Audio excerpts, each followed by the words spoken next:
ассалому алайкум бинандаҳои азизу арҷуманд.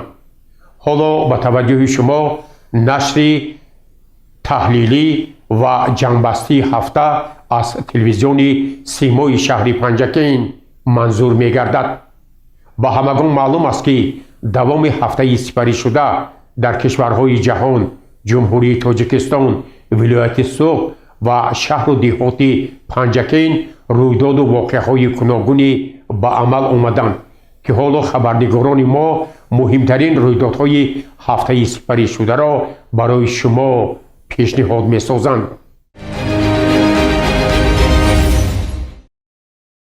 дар толори хурди мақомоти иҷроияи маҳаллии ҳокимияти давлатии шаҳри Панҷакент бо роҳбарии раиси шаҳр Абдухолиқ Холиқзода бо иштироки кормандони масъули дастгоҳи раиси шаҳр ва роҳбарони як қатор ташкилоту муассисаҳо ҷаласа баргузор шуд.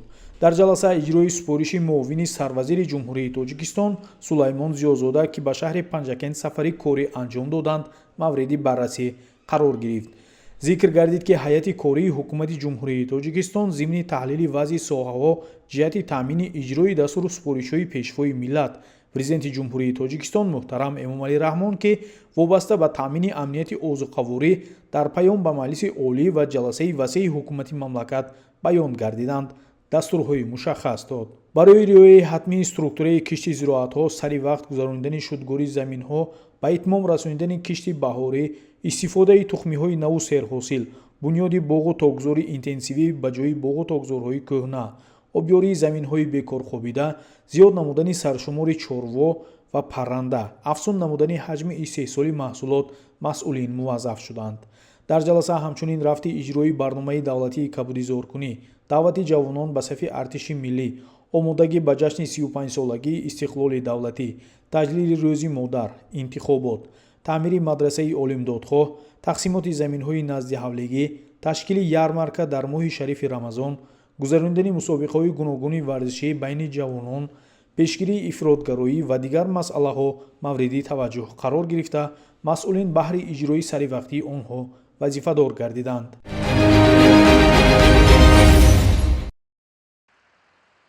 зан мазҳари зебоиҳо ва ҷилваҳои биштосои зиндагӣ мебошад. зан на танҳо дар назари пурэҳсостарин мардуми ҷаҳон, балки сартосари дунё мазҳари ҳусну зебоӣ ва муқаддас шинохта шудааст. ба хотири гиромидошти рӯзи модар дар кӯхи фарҳанги ба номи Олим Бобоев ҷамъомади тантанавӣ доир гардид. нахуст муовини раиси вилояти Суғд Суҳайлӣ Қурбонзода паёми шодбошии муовини якуми раиси маҷлиси намояндагони Маҷлиси Олии Ҷумҳурии Тоҷикистон раиси вилояти Суғд Раҷаббой Аҳмадзодаро расонид. қайд намуд ки зан беҳтарин мӯъҷизаи парвардигор аст. худованд ба зан зебоӣ, иффат, дилрабоӣ, шуҷоат, садоқату ҳунармандӣ, меҳру муҳаббат, наслофарӣ ва фариштахоҳиро эҳдо кардааст. ҳеҷ кас ва ҳеҷ чиз инсонро дар лобалои ҳама тазодҳои зиндагӣ ба фазлу муҳаббат мисли модар ҳидоят карда наметавонад. раиси шаҳри Панҷакент Абдухолиқ Холиқзода ҳамаи бонувони шаҳру деҳоти Панҷакентро шодбош гуфта афзуд ки модар қимматтарин неъмати дунё, сарчашмаи муҳаббати бекарон,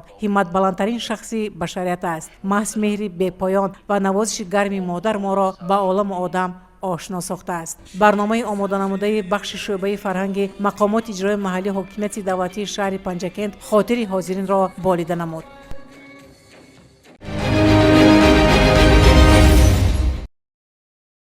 табрику таҳнияти модарону бонувон ба муносибати рӯзи модар арҷ гузоштанд ба заҳмату нақши носутудании онҳо бо ибтикори пешвои муаззами миллат президенти ҷумҳурии Тоҷикистон муҳтарам Эмомалӣ Раҳмон дар даврони истиқлоли кишвар ба ҳукми анъана даромадааст. дар ин росто арафаи рӯзи модар раиси шаҳри Панҷакент Абдухолиқ Холиқзода бо чанд нафар бонувони барӯманди шаҳр дидорбинӣ карда онҳоро бо рӯзи модарон муборакбод намуд. яке аз онҳо омӯзгори собиқадор Ҳалима Саъдуллоева аст ки беш аз ним аср ба шогирдон асрори фанни биологияро омӯзонида дар тарбияи онҳо саҳм гузоштааст.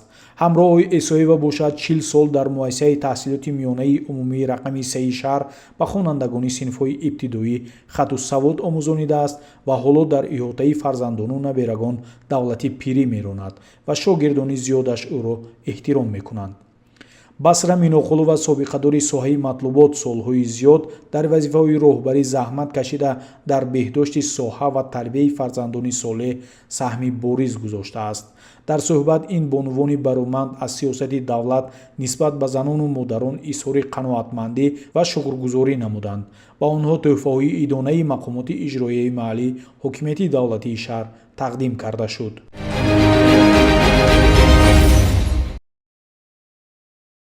дар пайравӣ аз сиёсати инсондӯстона ва ташаббусҳои хиратмандонаву хайрхоҳонаи асосгузори солҳу ваҳдати миллӣ пешвои миллат президенти ҷумҳурии тоҷикистон муҳтарам Эмомалӣ Раҳмон аз ҷониби роҳбарияти мақомоти иҷроии ҳокимияти давлатии шаҳри Панҷакент тадбирҳои зарурӣ мунтазам андешида мешавад.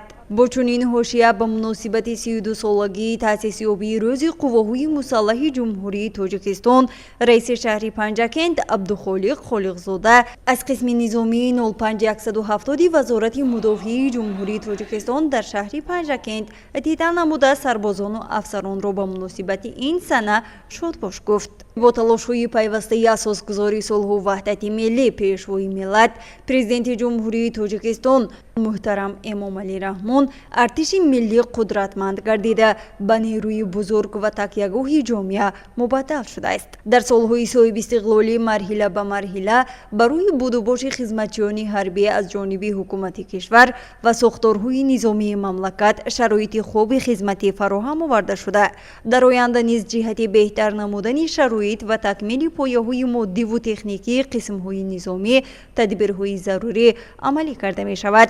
дар идома аз ҷониби афсарон ва сарбозони қисми низомӣ машқҳои ҳарбӣ гузаронида шуда барои сарбозону афсарон дастархони идона ороста шуд. гузориши Мартаба Раҳмонова ва Хаём Ҷураев.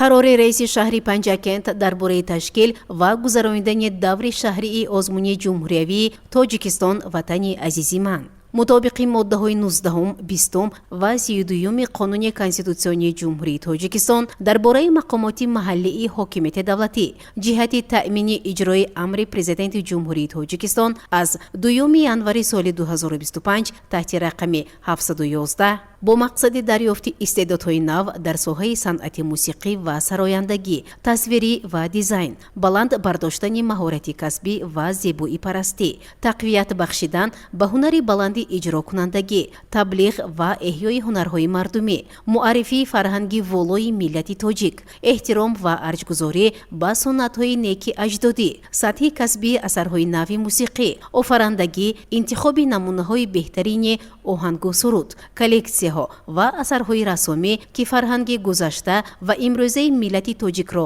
инъикос менамоянд қарор мекунам.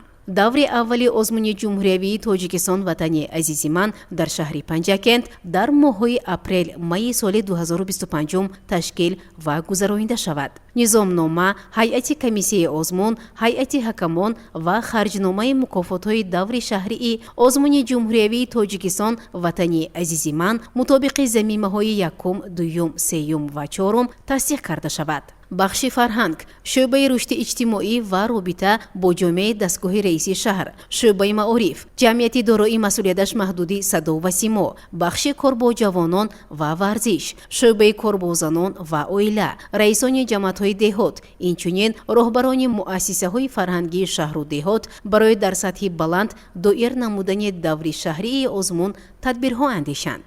бахши фарҳанги мақомоти иҷроияи маҳаллии ҳокимияти давлатии шаҳр вазифадор карда шавад ки оид ба ҷанбасти озмун, маълумотнома ва рӯйхати ғолибони даври шаҳрии озмунро барои иштирок дар даври вилоятӣ пешниҳод намояд.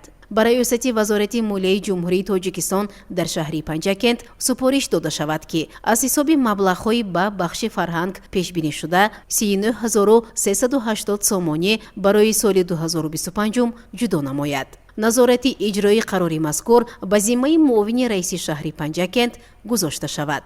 раиси шаҳри Панҷакент Абдухолиқ Холиқзода.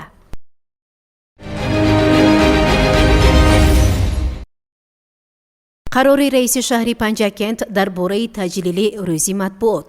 мутобиқи моддаҳои 19 ва 20 қонуни конститутсионии ҷумҳурии тоҷикистон дар бораи мақомоти маҳаллии ҳокимияти давлатӣ, моддаҳои 2 ва 5 қонуни ҷумҳурии тоҷикистон дар бораи рӯзҳои ид, қарори раиси вилояти суғд аз 4 феврали соли 2025 таҳти рақами 35 дар бораи таҷлили рӯзи матбуот бо назардошти саҳми кормандони воситаҳои ахбори оммаи шаҳри Панҷакент дар бунёди давлати демократӣ, ҳуқуқбунёд, дунявӣ ва ягона, тарғибу ташвиқи ғояҳои истиқлол қарор мекунам.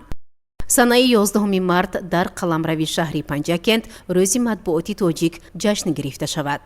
ҳайати кумитаи тадорукот нақшаи чорабиниҳо ва харҷномаи таҷлили рӯзи матбуот тасдиқ карда шаванд.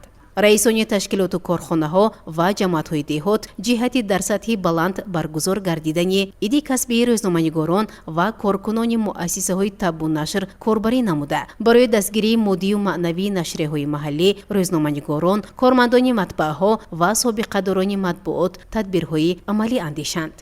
шӯъбаи рушди иҷтимоӣ ва робита бо ҷомеаи дастгоҳи раиси шаҳри Панҷакент, бахши кор бо ҷавонон ва варзиши шаҳри Панҷакент якҷо бо созмони иттифоқи журналистони тоҷикистон дар шаҳри Панҷакент барои хубу хотирмон гузарондани рӯзи матбуот тадбирҳои мушаххас андешанд. бахши фарҳанги шаҳри Панҷакент мувофиқи харҷномаи замимашуда маблағгузории саривақтии чорабиниҳоро таъмин намояд. назорати иҷрои қарори мазкур ба зиммаи муовини раиси шаҳри Панҷакент ва роҳбари дастгоҳи раиси шаҳри Панҷакент гузошта шавад. раиси шаҳри Панҷакент Абдухолиқ Холиқзода.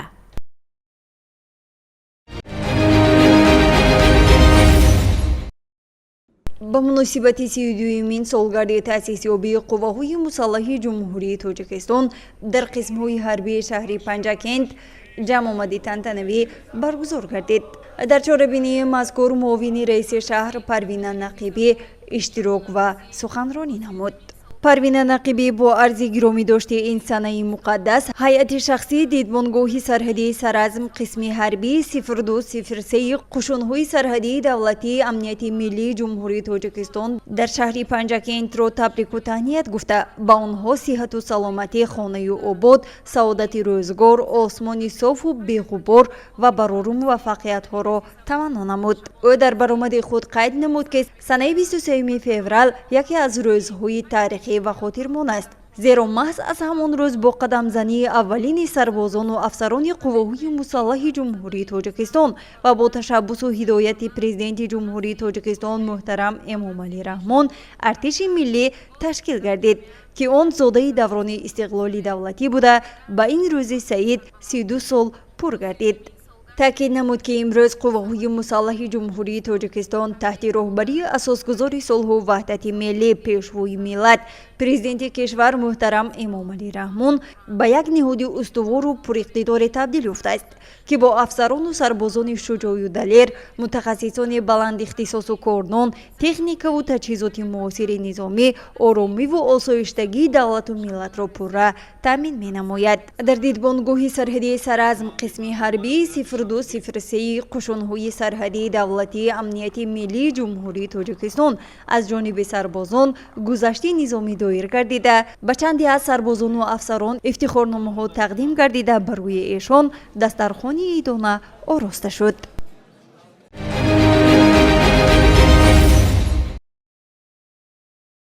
бо мақсади иҷрои фармони президенти ҷумҳурии Тоҷикистон муҳтарам Эмомалӣ Раҳмон аз 19 феврали соли 2025 таҳти рақами 967 дар бораи ба эҳтиёт рухсат додани хизматчони ҳарбӣ ки муҳлати муқаррар гардидаи хизмати ҳарбиро адо намуданд ва даъвати навбатии шаҳрвандони солҳои таваллуди 1998 ва 2007 ба хизмати ҳарбӣ дар мақомоти иҷроии маҳаллӣ ҳокимияти давлатии шаҳри Панҷакент бо иштироки прокурори шаҳри Панҷакент, мушовири адлияи дараҷаи 1 Искандар Раҳматзода, муовини раиси шаҳри Панҷакент Мурод Шукрзода ҷаласаи васеъи комиссияи даъвати ҷавонон ба хидмати ҳарбӣ баргузор гардид.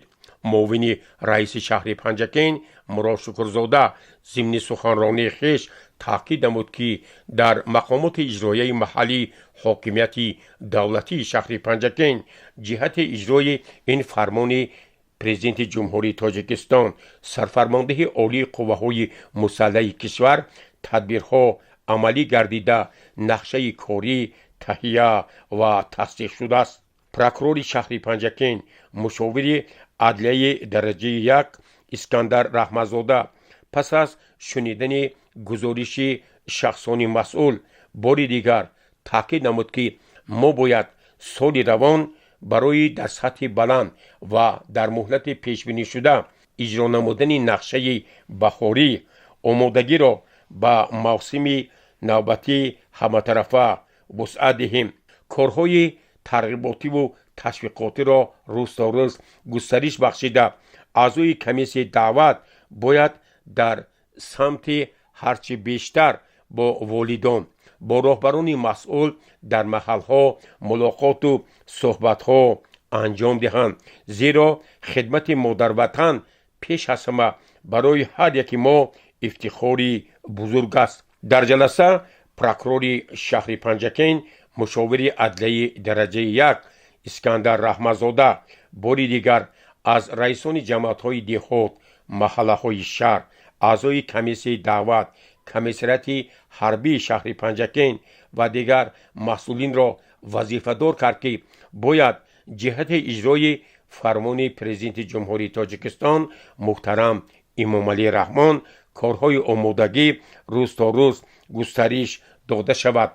дар бораи ба ҳисобгирии дақиқи захираҳои даъватӣ ва дигар тадбирҳои ташкилӣ бояд ҳамаи шахсони масъул бо як муносибати ҷиддӣ фаъолият намояданд ва мо бояд даъвати тирамоҳиро дар сатҳи баланд ба анҷом бирасонем. машваратро муовини раиси шаҳри Панҷакен Мурод Шукрзода ҷамъбаст кард ва изҳор дошт ки омодагӣ ба маъракаи муҳими сиёсӣ, даъвати баҳории ҷавонон ба сафи қувваҳои мусаллаҳи ҷумҳурии Тоҷикистон таҳти назорати ҳамарӯзаи мақомоти иҷроияи маҳаллӣ ҳокимияти давлатии шаҳри Панҷакен қарор дорад. гузориши Аббос Ҳамросода ва Шаҳбоз Қурбонов.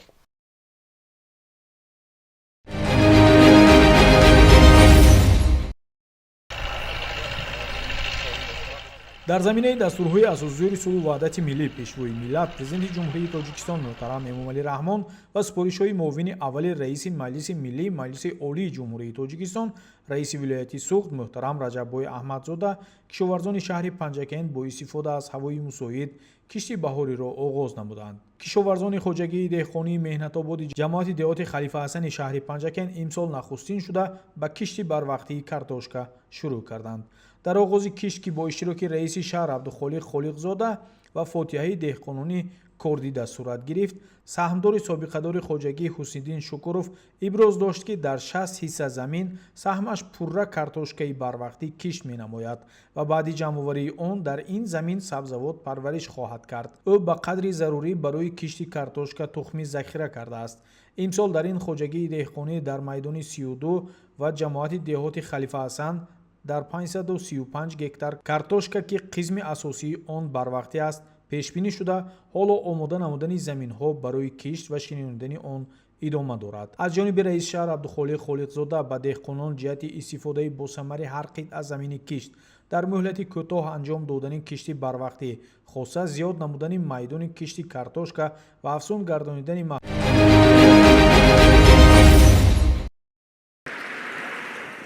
бо мақсади иҷро намудани дастуру супоришҳои сарвари давлат пешвои муаззими миллат муҳтарам Эмомалӣ Раҳмон ва дар доираи амалӣ намудани барномаи давлатии кабудизоркунӣ барои давраи то соли 2040 намояндагони мақомоти иҷроияи маҳаллии ҳокимияти давлатии шаҳри Панҷакен дарахтҳои ҳамешасабз шинониданд. кормандони шӯъбаи иқтисод, савдо ва мониторинг, ширкатҳои сайёҳӣ, зерсохторҳои соҳаи мақомоти маҳаллӣ, инчунин як гурӯҳи соҳибкорон ҳама якдилонаву муттаҳид гардида зери шиори Панҷакент шаҳри сабз дар шоҳроҳи айни Панҷакент дар ҳудуди ҷамоати деҳотӣ Халифа Ҳасан наздик 200 бех ниҳоли ҳамеша сабз шиноиданд.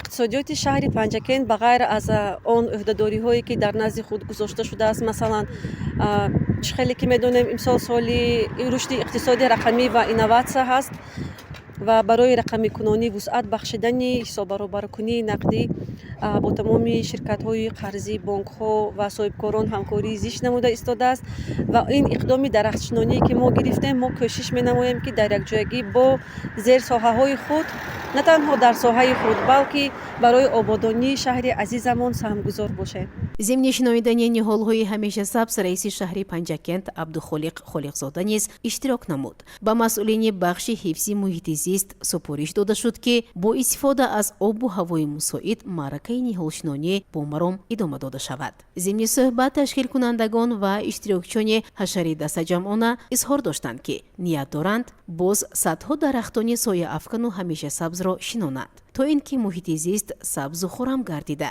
табиатамонро ҳифз намоянд, зеро шиноидани дарахтони сояафкану ҳамеша сабз корҳои созандагиву ободонӣ бунёдкорӣ бо мақсади ободу зебо гардонидани як гӯшаи диёр амалӣ мегардад.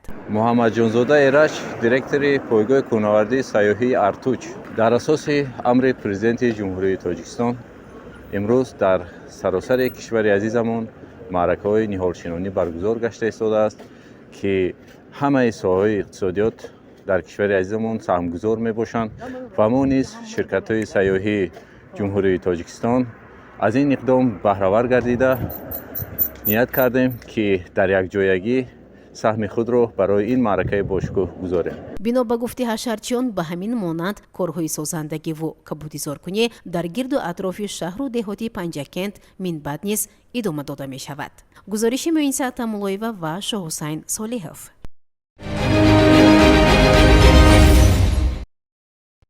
таври асосгузори сулҳу ваҳдати миллӣ пешвои миллат президенти ҷумҳурии Тоҷикистон муҳтарам Эмомалӣ Раҳмон иброз доштанд дарахтоне ки мо месабзонем на танҳо намуди зоҳирии кишварамонро зебову пурҷило месозанд, балки ба рӯҳу ҷони аҳолӣ сафову роҳат мебахшанд, асабро ором мекунанд, табъро хуш мегардонанд, хоки заминро аз вайрону ковокшавӣ бар асари боду борон эмин нигоҳ медоранд, қабати ҳосилхези заминро аз беқувватшавӣ наҷот медиҳанд.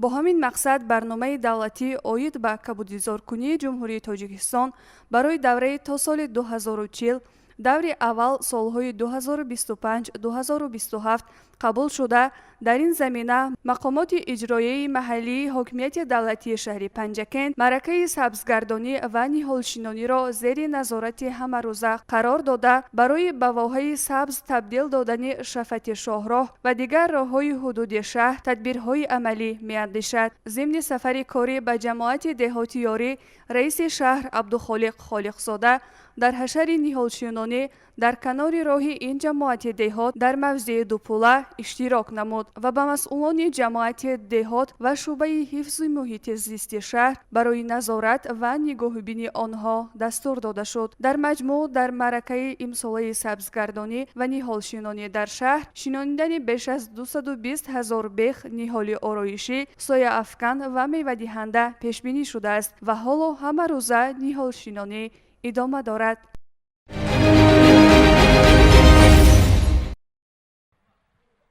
раиси шаҳри Панҷакент Абдухолиқ Холиқзода аз зимни бозид аз ҷамоати деҳоти ёрӣ бо ҷараёни таъмири бинои маъмурии ҷамоати деҳот шинос шуд. гуфта шуд ки бино дар асри гузашта сохта шуда аз 10 ҳуҷра ва як толори маҷлисӣ иборат мебошад. ҳоло бо дастгирии соҳибкорон ва шахсони саховатпеша бино таъмир, атроф панҷара ва роҳу гулгашт бунёд мегардад.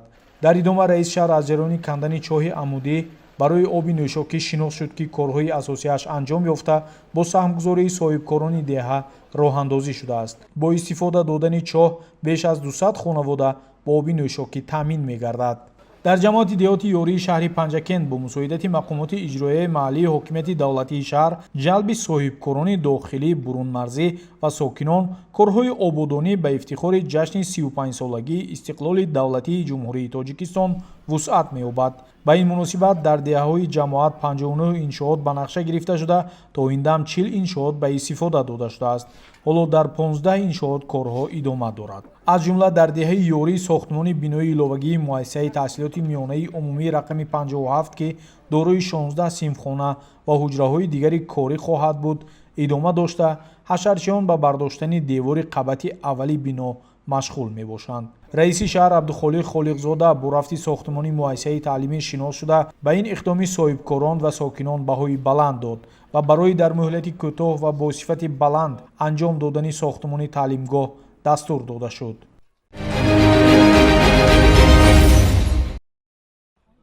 дар ҷамоати деҳоти ёрӣ ки аксари кишоварзонаш ба картошкапарварӣ машғул ҳастанд ба кишти картошка оғоз бахшида шуд. раиси шаҳри Панҷакен Абдухолиқ Холиқзода зимни сафари корӣ ба ҷамоат дар оғози кишти картошка иштирок карда ба роҳбарияти ҷамоат масъулини соҳаи кишоварзӣ ва роҳбарони хоҷагиҳои деҳқонӣ бо ёдоварӣ аз дастуру супоришҳои пешвои миллат президенти ҷумҳурии Тоҷикистон муҳтарам Эмомалӣ Раҳмон тавсия дод ки бо истифода аз рӯзҳои мусоиди баҳорӣ ба кишти зироат ва дигар корҳои саҳроӣ вусъат бахшида шавад. таъкид карда шуд ки ҳар як оила бояд бо истифодаи оқилонаву самараноки замин аз ҷумла заминҳои назди ҳавлигиву президентӣ диққати махсус дода киштро сари вақт ба итмом расонанд.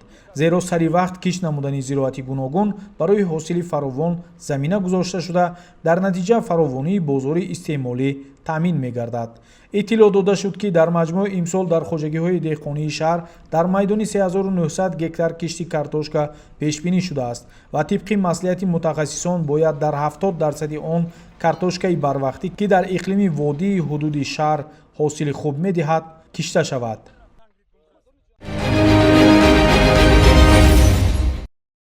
ба даст овардани ҳосили фаровони ҳама намуди зироатҳои кишоварзӣ аз истифодаи тухмии хушсифату серҳосил вобастагии калон дорад. аз ин лиҳоз кишоварзон пеш аз ҳама кӯшиш мекунанд ки аз тухмиҳои серҳосил истифода намоянду ҳосили дилхоҳ ба даст оранд. раиси шаҳр Абдухолиқ Холиқзода аз захираи тухмии картошка дар анбори саҳмдорони хоҷагиҳои деҳқонии ҷамоати деҳоти ёрӣ дидан намуд. зикр гардид ки саҳмдорони хоҷагиҳои деҳқонию инфиродии ҷамоати деҳоти ёрии шаҳри Панҷакент дар истеҳсоли сабзавот ва картошка таҷрибаи ғанӣ доранд ва ҳамасола садҳо тонна сабзию картошкаро ба бозорҳои шаҳр ва маркази ҷумҳурӣ ба фурӯш мебароранд. бинобар ин масъулинро зарур аст ки саҳмдоронро бо тухмии хушсифат таъмин намоянд.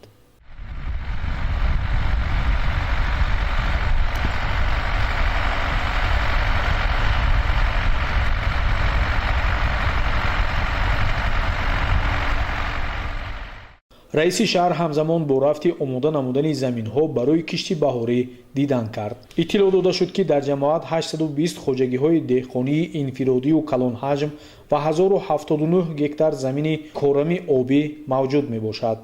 аз он ҷумла дар 515 гектар картошка кишт мегардад.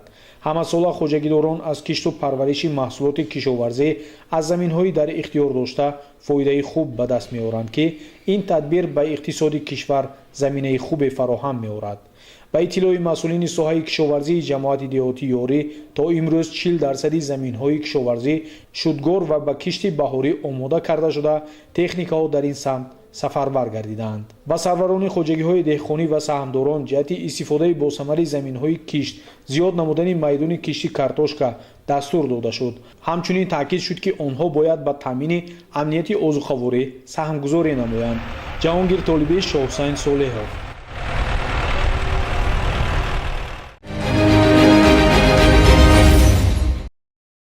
11 сентябри соли 2019 муассисаи томактабии хусусии Барнои деҳаи ёрӣ аз тарафи соҳибкор Афсаиддин Файзиев сохта шуда буд. бо гузашти вақт ба таъмири бино ниёз пайдо шуд. имрӯзҳо дар муассиса таъмир ҷараён дорад. раиси шаҳри Панҷакент Абдухолиқ Холиқзода зимни сафари корӣ ба ҷамоати деҳоти ёрӣ аз муассисаи томактабии хусусии Барно дидан кард. иттилоъ дода шуд ки бино аз ду ошона иборат буда дорои 12 ҳуҷра ва ошхона мебошад. то имрӯз барои таъмир зиёда аз 55 000 сомонӣ масраф шуда таҷҳизоти системаҳои барқӣ, офтобӣ дастрас ва насб карда шудааст. ҳоло бошад насби таҷҳизоти гармидиҳӣ ки аз Федератсияи Русия дастрас гардидааст ҷараён дорад. раиси шаҳр зимни суҳбат ба масъулин ҷиҳати тезондани корҳо дастур дода ба масъалаи фарогирии кӯдакон ба муассисаи то мактабӣ таваҷҷӯҳи хоса зоҳир намуд. зикр гардид ки баъд аз таъмир ба ҷои 100 нафар кӯдак 150 нафар тифл фаро гирифта мешавад.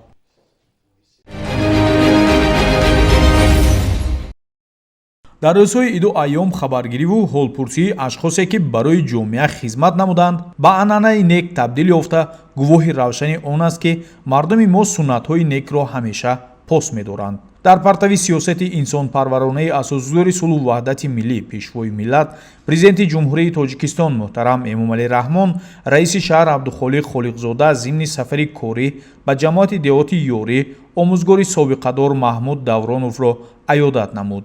иттилоъ дода шуд ки маҳмуд давронов соли 1942 дар оилаи деҳқон таваллуд шудааст.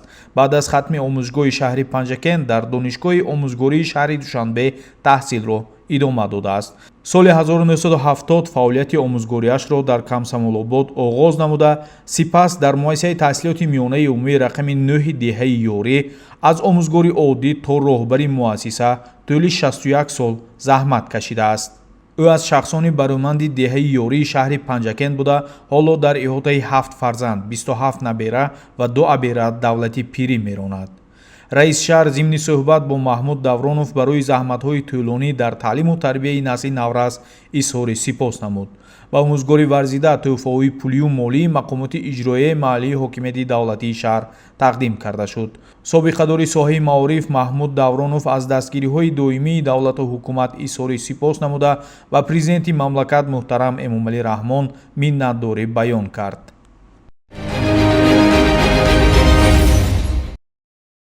гурӯҳи кории кумитаи кор бо ҷавонон ва варзиши назди ҳукумати ҷумҳурии тоҷикистон таҳти роҳбарии муовини раиси кумита муҳаммад толиб шокирзода дар ҳайати намояндаи федератсияи байналмилалии гӯштингирӣ оғои куруш ва муовини раиси федератсияи гӯштини миллии тоҷикистон абдулло хоҷаев зимни сафари корӣ ба панҷакент дар мулоқот бо раиси шаҳр абдухолиқ холиқзода масъалаи тадорукотии мусобиқаи байналмилалӣ оид ба гӯштингирӣ ки санаҳои 15 ва 17 марти соли 2025 дар шаҳри панҷакент баргузор мегардад матраҳ карда шуд.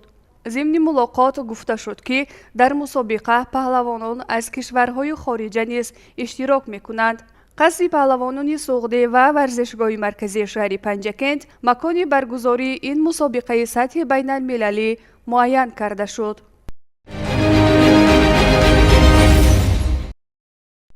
асосгузори сулҳу ваҳдати миллӣ пешвои миллат президенти ҷумҳурии тоҷикистон муҳтарам эмомалӣ раҳмон ҳамеша дар баромадҳои худ қайд мекунанд ки барои беҳтар намудани солимии сокинон ва беҳтар намудани ҳифзи иҷтимоии аҳолӣ бояд чораҳои зарурӣ андешида шавад ва ҷиҳати иҷрои ин масъулони соҳаи тандурустиро вазифагузорӣ мекунанд. мутасаддиён бошанд иҷрои амалӣ шудани дастуру супоришҳои пешвои муаззами миллатро пайваста зери назорат қарор медиҳанд. ин навбат раиси шаҳри панҷакент абдухолиқ холиқзода вобаста ба шинос шудан аз рафти корҳои сохтмонӣ ба маркази тиббии шифо рафт. зимни боздид ба роҳбарияти шаҳр иттилоъ доданд ки ҳоло инҷо корҳои сохтмонӣ бо маром идома дорад. ёдовар мешавем ки бо мусоидати мақомоти иҷроияи маҳаллии ҳокимияти давлатии шаҳри панҷакент ва сармоягузории соҳибкор абдушафеъ ҳоҷиев маркази тиббии шифо таъмиру таҷдид гардида дар ҳудуди он нахустин маркази оши палов дар шаҳри панҷакент бо тарҳи миллӣ бунёд мешавад. имрӯз дар маркази тиббии шифо ҳавои офтобӣ аст, корҳои сохтмонӣ бениҳоят дар дараҷаи хуб пеш рафтааст. ман дар инҷо стадиони тобистонаи 45 ба 22 стадиони салонтарин тайёр шудааст. кораш ба поён маркази ошонаи тахона буд шудааст. дар инҷо мана стоянка барои искоҳ барои 150 мошинам тайёр ҷои мошино таваққуҳо истоданд. мо ҳаракат кардем то ҷашни 35-солагӣ ҳамаи иншоотҳоро пурра бо сифати аъло ба итмом расонем. ضمن بازدیدی رئیس شهری پنجکент عبدالخالق خالقزاده از رفت کارهای تجدید و تعمیر گفته شد که بینای مرکزی طبی تجدید شده، آن نمای نو به خود میگیرد و برای طبابت و استراحت مزاجان همه شرایط مساعد فراهم آورده شده. برای آنها چون طبابتگاه، آسایشگاه خدمت خواهد کرد. همزمان در مرکز طبی شفا برابری از نوسازی بینای اساسی، ساختمان حوض ماهی پروری، همچنین ورزشگاه و توقفگاه به نقشه گرفته شده است. رئیس شهر پنجکent با رهبریت مرکز جهتی با صفت بلند به انجام رساندن تعمیر بینا و دیگر انشاءات یاری رسان دستور داد.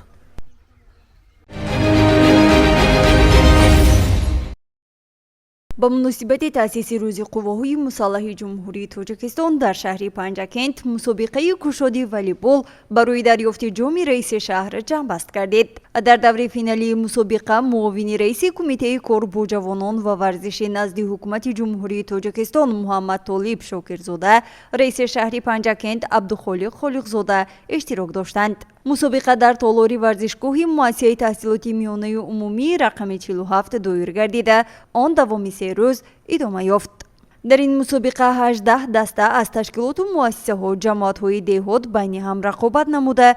دسته جماعت دهاتی رودکی صاحب جای اول، جماعت دهاتی یوری سزاوار جای دوم و جماعت دهاتی وارو مقام سیوم را صاحب گردیدند. دسته های غالب با مکافات های تأسیس نموده مقامات اجرایی حاکمیت دولتی شهر برای اشغال جای اول 12,000، جای دوم 7,000 و جای سیوم 5,000 سامانی جام و دیپلم قدردانی کرده شدند. معاون رئیس کمیته کار با جوانان و ورزش نزد حکومت جمهوری تاجیکستان شاکرزاده محمد طالب سخن گفته قید نمود که بعد به دست آوردن استقلال دولتی در کشور مناسبت به ساحه تربیت جسمانی و ورزش همچون عامل تندرستی و تنومندی و واسطه معرفی دولت صاحب استقلال ماهیت نو پیدا کرد. با توجه حکومت جمهوری تاجیکستان و غمخوری‌های همیشگی اساسگذار صلح و وحدت ملی، پیشروی ملت، پرزیدنت جمهوری تاجیکستان، پرزیدنت کمیته ملی المپی تاجیکستان محترم امامعلی رحمان، انشاءات و تالارهای بر هوای به طلبات زمانی معاصر جوابگو بنیاد و نوسازی گردیده به رشد ساحه تربیت جسمانی و ورزش زمینه مساعد فراهم آمده است. رئیس شهر غالبان را شادباش گفته قید نمود که مقامات اجرایی حاکمیت دولتی شهر پنجکent من بعد نیز تلاش می نماید تا بهر رشد ساحه ورزش همه چاره ها را اندیشیده باشد. گزارش مرتبه رحمان و شاه حسین صالحов. معاون رئیس ولایت سوخت زفرخان اسماعیلزاده و سردار ریاست کار با جوانان و ورزش ولایت بختیار اسمتزاده با مقصد بازدید و شناسایی از وضع انشاءات ورزشی به شهر پنجکent آمدند. ضمن بازدید از انشاءات ورزشی شهر به وضع انشاءات ورزشی بهای بلند داده بهر خدمت رسانی باز هم خوبتر ورزشگاه ها و جلب بیشتر جوانان و نورسان به ورزش و طرز حیات سالم مصلحت ها دادند. معاون رئیس ولایت زفرخان اسماعیلزاده و سردار ریاست کار با جوانان و ورزش ولایت بختیار اسمتزاده در روند شناسایی با وضع ورزشگاه ها با ورزشکاران نورس در قصر پهلوانان سوخته صحبت آراسته تاکید داشتند که شما جوانان و نورسان زمان استقلالیت خوشبخت‌ترین نسل هستید، زیرا برای به تعلیم و تربیت و ورزش مشغول شدن شما تمام شرایط ها فراهم آورده شده است که ساختن و به استفاده دادن انشاءات ورزشی نمونه این گفته است. همچنین تاکید کرده شد که جوانان نورسان به ورزش و طرز حیات سالم بیشتر جلب کردند، چون ورزش عامل اساسی سالم و بردم نگاه داشتن جسم است.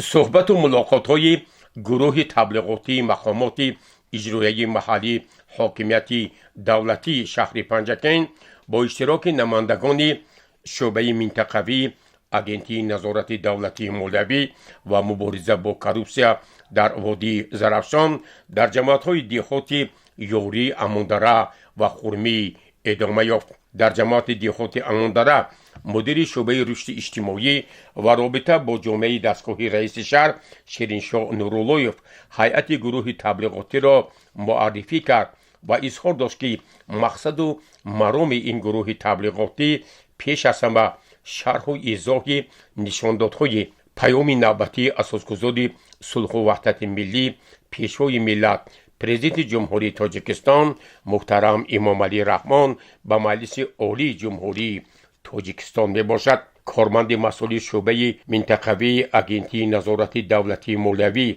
و مبارزه با کروپسیا در وادی زرافشان مقصودزاده محمد محمود ضمن سخنرانی خویش اظهار داشت که واقعا ما ساکنان جمهوری تاجیکستان پیام نوبتی پیشوای معظم ملت محترم امام علی رحمان را همچون برنامه عمل مورد تطبیق قرار دهیم، زیرا در این پیام پیشوای ملت پیش از همه رشد اقتصادی و اجتماعی، سیاست داخلی و خارجی جمهوری تاجیکستان مشخص و معین گردیده، هدف اساسی آن باز هم بلند برداشتن سطح و صفت زندگی مردم و رشد تمام ساختهای اقتصادی ملی ما می باشد. در ملاقات با ساکنان جماعت دیوخاتی یاری مدیر بخش دین تنظیم عنعنه و جشن و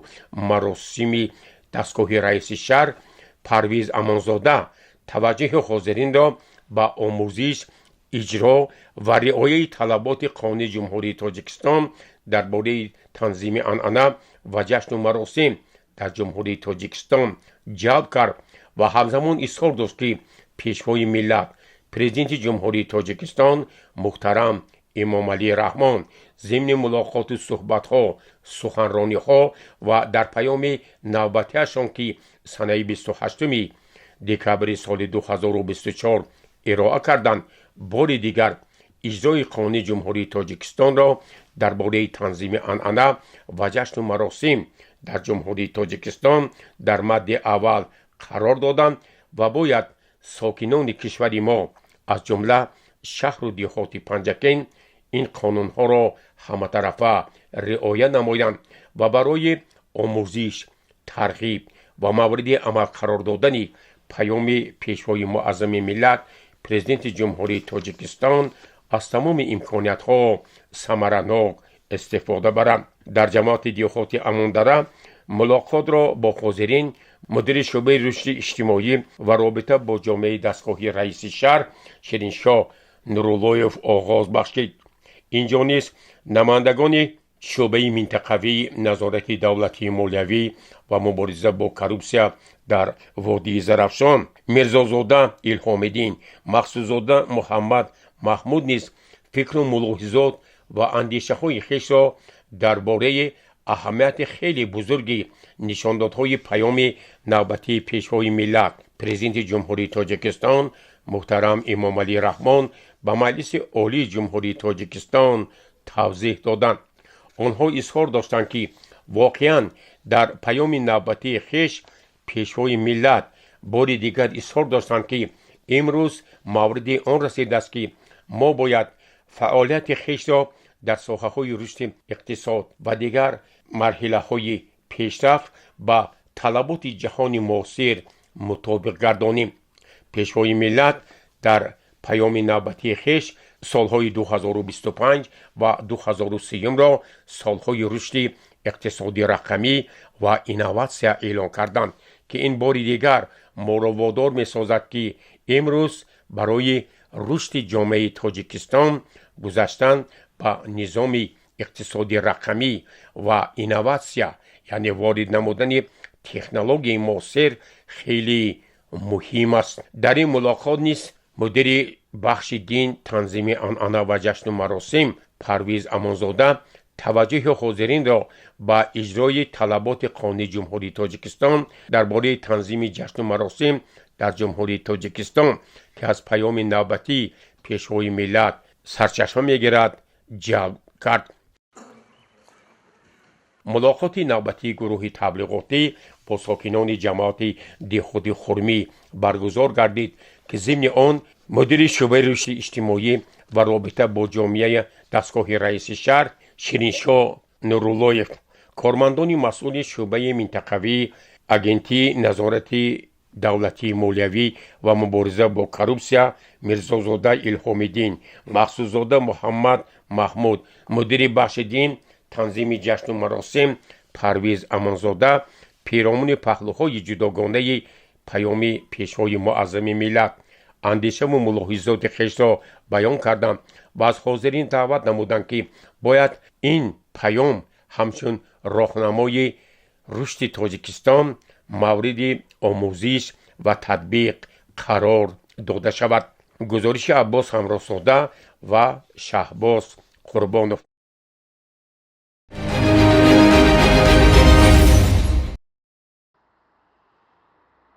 با مقصد شرح و ایضاح نشاندادهای پیام اساسگذاری صلح و وحدت ملی پیشوای ملت پرزیدنت جمهوری تاجیکستان محترم امام علی رحمان با مجلس عالی جمهوری تاجیکستان گروه تبلیغاتی در هیئت کارمندان مسئول شعبه منطقوی ریاست اگنتی نظارت دولتی مولیوی و مبارزه با کروپسیا در منطقه زرافشان майори адлия мирзозода илҳомиддин умар, мақсудзода муҳаммад маҳмуд, мудири шӯъбаи рушди иҷтимоӣ ва робита бо ҷомеаи дастгоҳи раиси шаҳр шириншоҳ нуруллоев, мудири бахши дин ва танзими анъана амонзода парвиз бо сокинони ҷамоатҳои диҳотӣ сарасп, чинор, халифа ҳасан ва косатарош силсилаи мулоқоту суҳбатҳои маърифатӣ انجام دادند. در جماعت‌های دیهاتی سرز و چینار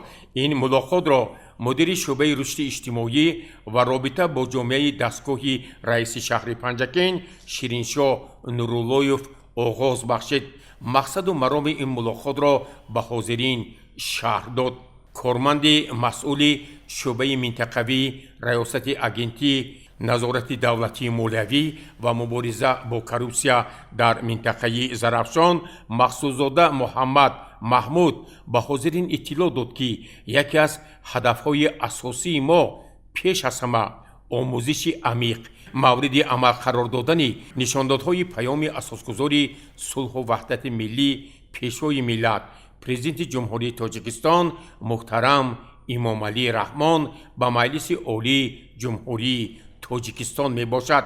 تاکید شد که باید ساکنان جماعت‌های دیهاتی سراسپ، چینار، خلیفه حسن و کاساتراش پیوسته پیام پیشوای معظم ملت را مورد آموزش قرار دهند. در فعالیت خویش از نشاندادهای پیام پیش از همه در سمت بلند برداشتن سطح و صفت تعلیم و تربیه آمادگی به 35مین سالگرد استقلال دولتی جمهوری تاجیکستان وسط کارهای آبادانی و سازندگی و همزمان استفاده عاقلانه آب و زمین مورد تطبیق قرار داده در نزد فرزندان برای پیشگیری از همه گونه حادثه های نامطلوب ظهوراتی که به جامعه ما خطرناک و بیگانه می باشد کارها را روز تا روز گسترش بخشند.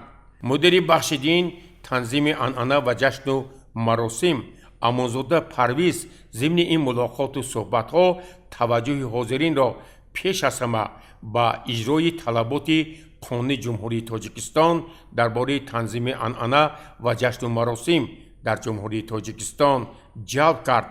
او باری دیگر اظهار داشت که در پیام های خویش پیشوای معظم ملت پرزیدنت کشور محترم امام علی رحمان پیوسته از مردم درخواست می نمایند که به زیاده روی و خراجات خیلی زیاد راه ندهند.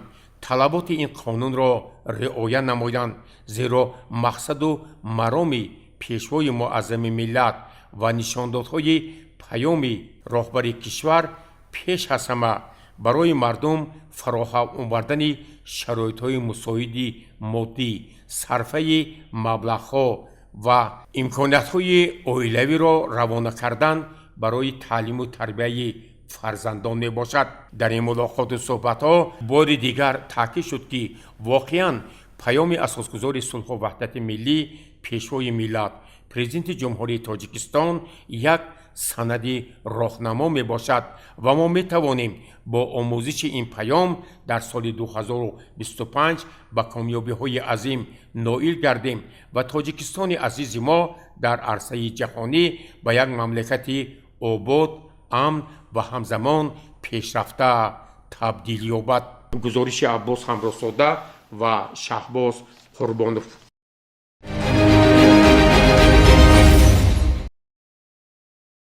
ба муносибати 35-мин солгарди истиқлоли давлатии ҷумҳурии тоҷикистон дар баробари маркази шаҳри бостонии Панҷакен дар ҷамоатҳои деҳоти он низ корҳои ободониву созандагӣ рӯз то рӯз густариш меёбад. раиси шаҳр бо мақсади шиносоӣ бо ҷарони корҳои ободониву созандагӣ аз ҷамоатҳои деҳоти Рӯдакӣ, Лоиқширалӣ ва Суҷина бо зидди кории навбатӣ анҷом дод. нахуст раиси шаҳр Абдухолиқ Холиқзода дар деҳаи марғидари ҷамоати деҳоти Рӯдакӣ бо ҷарони бунёди майдони парчам ва варзишгоҳи паҳлавонони суғдӣ шинос гардид. ӯ ба роҳбарияти ҷамоат ва дигар масъулин дастур дод ки бояд ин иншооти ҷашнӣ дар муҳлати пешбинишуда бо як сифати баланд мавриди баҳрабардорӣ қарор гирад ва деҳаи марғидар барои истифода аз имкониятҳои ин кохи варзиш ва барои мардум фароҳам овардани шароитҳои фароғату истироҳат ҳаматарафа истифода намоянд. ҳар сол аз силроҳаҳои ҷамоати деҳоти Лоиқ сели зиёд меояд ва ба заминҳо, боғот ва иншооти гуногун зарар мерасонад. бо дастури бевоситаи раиси шаҳр Абдухолиқ Холиқзода дар силроҳаи паҳлӯи деҳаи Навобод имрӯзҳо корҳои тоза кардани ин силроҳа таҳти роҳбарии шӯъбаи раёсати ҳолатҳои фавқулода ва мудофиаи кираждании вилояти Суғд дар шаҳри Панҷакен бо маром эдома дорад. раиси шаҳр ба масъулин дастур дод ки бояд ҳамаи силроҳаҳои ин ҷамоат ки дар ҳолатҳои боронгарӣ ва силоӣ хатарҳои зиёде доранд пеш аз муҳлат тоза карда шуда дар ҷойҳои осибпазир бояд сатҳҳои муҳофизатӣ сохта шавад. сардори шӯъбаи раёсати ҳолатҳои фавқулода ва мудофиаи киражданӣ дар шаҳри Панҷакен пиромони корҳои тоза кардани силроҳаҳо ба мо чунин иттилоъ дод. Падпаракони Мирзода, сардори шӯъбаи раёсати кумитаи ҳолатҳои фавқулода ва мудофиаи кираждании вилояти Суғд дар шаҳри Панҷакен тибқи сипориши ҳукумати ҷумҳурии Тоҷикистон бо дастгирии раиси шаҳри Панҷакен аз корхонаи муштараки Зарафшон як адар техникаи пуррихтори муҳандисӣ барои тоза намудани селроҳҳои шаҳри деҳоти Панҷакен сафарбар карда шуд. техникаи мазкур кори худро аз тоза намудани селроҳҳои деҳаи Навобод оғоз намуда аз санаи 1 то санаи 3 марти соли ҷорӣ ба масофаи 2015 метр сои селрави деҳаи Навободро ба пуррагӣ аз регу шағал тоза намуд. бояд қайд намуд ки техникаи мазкур айни ҳол дар сои мазори ҷамоати деҳоти Лоиқширалӣ аз мавзеи деҳаи Боғча кори худро сар кард. мо тасмим гирифтем ки дар давоми сол ба пуррагӣ селроҳҳои шаҳри деҳоти Панҷакенро аз регу шағал тоза намоем. сипас раиси шаҳр бо рафти корҳои ободониву созандагӣ аз деҳаҳои ҷамоати деҳоти устод Лоиқширалӣ дидан намуд. дар деҳаи Навоботи ҷамоати деҳоти Лоиқширалӣ имрӯзҳо бунёди кӯдакистони замонавӣ бо маром эдома дорад. раиси шаҳр Абдухолиқ Холиқзода масъулинро вазифадор кард ки бояд ин муассисаи таҳсилоти томактабӣ бо як сифати баланд мавриди истифода қарор гирад ки он дар самти иҷрои дастуру супоришҳо ва паёми навбатии пешвои муаззами миллат президенти ҷумҳурии Тоҷикистон муҳтарам Имомалӣ Раҳмон як тӯҳфаи арзандае хоҳад шуд барои сокинони деҳаи Навобод.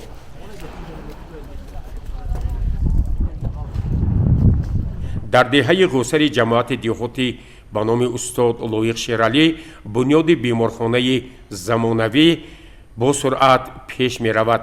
раиси шаҳр дастур дод ки ин бино ки воқеан барои ташхису табобати сокинони ин минтақа хеле зарур аст ва дар оянда ба як маркази замонавӣ طبابتی تبدیل می‌یابد از طرف بیناکاران در یک مهلت پیش بینی شده با نظرداشت رعایت لایحه و صفت کارها مورد استفاده قرار داده می شود و همزمان مسئولین دستور گرفتند که برای آماده کردن اطراف این بنا جهت تعمیر و اسفالت پوش کردن و همزمان تعمیر راه به دهه باغچه وظیفه دار شدند.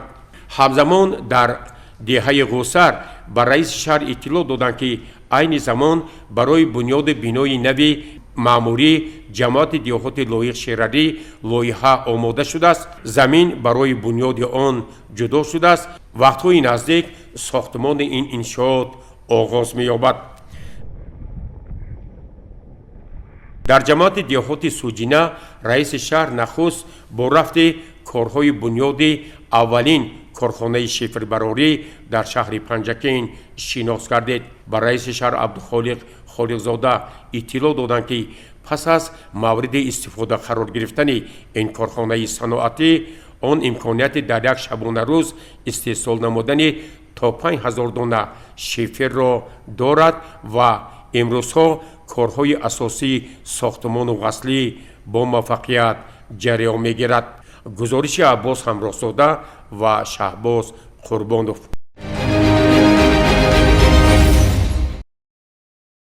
дар мақомоти иҷроияи маҳаллии ҳокимияти давлатии шаҳри панҷакент дар машварат бо масъулони лоиҳаи инвест идоракунии ҳамгироии захираҳои табиӣ барои рушди одилона ва устувор дар водии зарафшон ки бо ҳамкории ҳукумати мамлакат иттиҳодияи аврупо ва хазинаи оғохон дар тоҷикистон дар шаҳру навоҳии водии зарафшон амалӣ мешавад, масъалаҳои идома ва роҳу усулҳои минбаъдаи ҳамкорӣ мавриди баррасӣ қарор гирифт. аз ҷумла зимни гузориши масъулини лоиҳа оид ба татбиқи зерлоиҳаҳо ба мусоидати мақомоти иҷроияи маҳаллии ҳокимияти давлатии шаҳр дар самтҳои кишоварзӣ, обёрӣ, бунёди гармхонаҳу сардхонаҳо, ҷангал, коркарди маҳсулоти кишоварзӣ, ташкили боғҳои интенсивӣ, таъминот бо тухмии сабзавот, техникаи хурди кишоварзӣ ва нақшаҳо барои соли равон, раиси шаҳр Абдухолиқ Холиқзода тавсияи ҳамкориҳоро дар ин самтҳо дар соли равон ва давраи минбаъдаи татбиқи лоиҳа муҳим арзёбӣ намуд. гуфта шуд ки мақомоти иҷроияи маҳаллии ҳокимияти давлатии шаҳр барои татбиқи лоиҳа дар ҷамоатҳои деҳоти ҳадафӣ манфиатдор аст ва дар ин кор мусоидати фаъолонаро роҳандозӣ менамояд. صبح 3 فеврал дар мақомоти иҷроияи маҳаллии ҳокимияти давлатии шаҳри Панҷакент маҷлиси ҳафтавори назоратӣ назди раиси шаҳри Панҷакент баргузор гардид. дар оғози маҷлиси ҳафтавори назоратӣ раиси шаҳр Абдухолиқ Холиқзода ба ҳозирин иттилоъ дод ки яке аз мақсаду маробҳои мо ин пеш аз ҳама иҷрои дастури супоришҳо нишондодҳои паёми асосгузори сулҳу ваҳдати миллӣ пешвои миллат президенти ҷумҳурии Тоҷикистон муҳтарам Имомалӣ Раҳмон ба Маҷлиси Олии Ҷумҳурии Тоҷикистон ва вазифагузориҳои муовини якуми раиси Маҷлиси Миллии Маҷлиси Олии Ҷумҳурии Тоҷикистон раиси вилояти Суғд Раҷаббой Аҳмадзода ки ҳафтаи гузашта зимни ҷаласаҳои корӣ баён карданд. дар маҷлиси ҳафтавор нахуст ҳолати омодагӣ ба маъракаи муҳими баҳории даъват ба сафи қувваҳои мусаллаҳи ҷумҳурии Тоҷикистон баррасӣ шуд. комиссияи ҳарбии шаҳри Панҷакент дар бораи рафти омодагӣ ба раиси шаҳр гузориш дод. ҳамин тавр вобаста ба ин масъала кормандони масъули комиссарияти ҳарбии шаҳри Панҷакент раисони ҷамоатҳои деҳот маҳаллаҳои шаҳр мавриди пурсиши ҷиддӣ қарор гирифтанд. раиси шаҳр Абдухолиқ Холиқзода изҳор дошт ки мо бояд дар муқоиса ба соли гузашта тамоми ҷаҳду талошҳои хешро барои саривақт таъмин намудани нақшаи даъвати ҷавонон ба сафи қувваҳои мусаллаҳи ҷумҳурии Тоҷикистон дар мавсими баҳори соли равон таъмин созем. ҳамзамон раиси шаҳр Абдухолиқ Холиқзода барои вусъати корҳои тарғиботӣ аз ҳисоби муовинони раиси шаҳри Панҷакент мудирони шӯъбаҳои дастгоҳи раиси шаҳр воҳидҳои сохторӣ ҳаракати ҷамъиятии ваҳдати миллӣ ва иҳёи Тоҷикистон تشکیل گروه ترغیباتی را جهت بلندبرداشتن افتخار وطنداری و تربیت حربی وطندوستی جوانان مخصوص تاکید کرد و مسئولین را وظیفه‌دار نمود. اینچنین وضع آمادگی به کشت و کار بهاری، شبکه‌های آبرسانی، حالت تامین تخمی‌ها، تکنیک کشاورزی و دیگر مسئولین جهت وسعت کارهای آمادگی سپارش‌های مشخص داده شد. در مجلس هفته‌واری نظارتی دیگر مسائل شهر و شهرداری، وسعت کارهای آبادانی و سازندگی و سبز و خرمگردانی بررسی گردیده شخصان مسئول وظیفه‌دار شدند. گزارش عباس همراه‌زاده و شهباز قربانوف.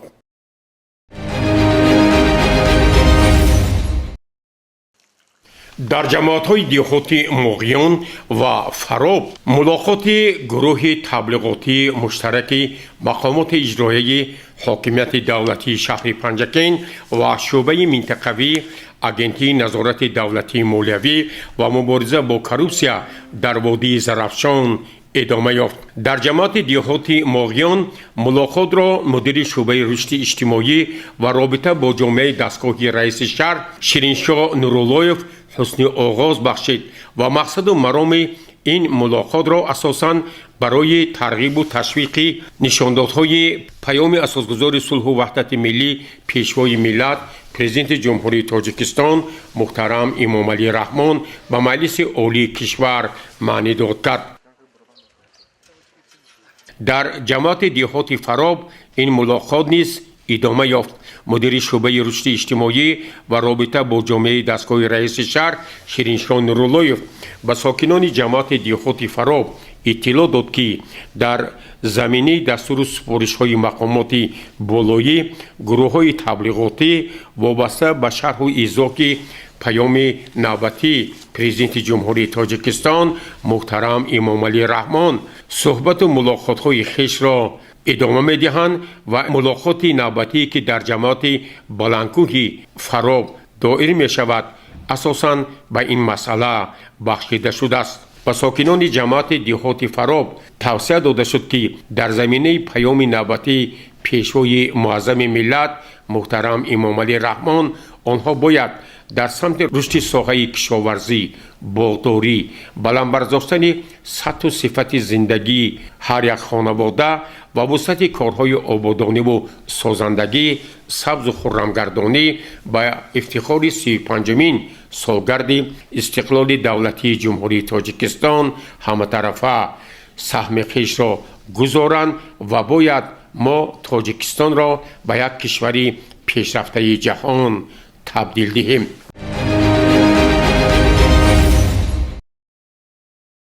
هر سال سنه 15 مارت همچون روز جهانی حمایه حقوق استعمال کنندگان تجلیل می شود.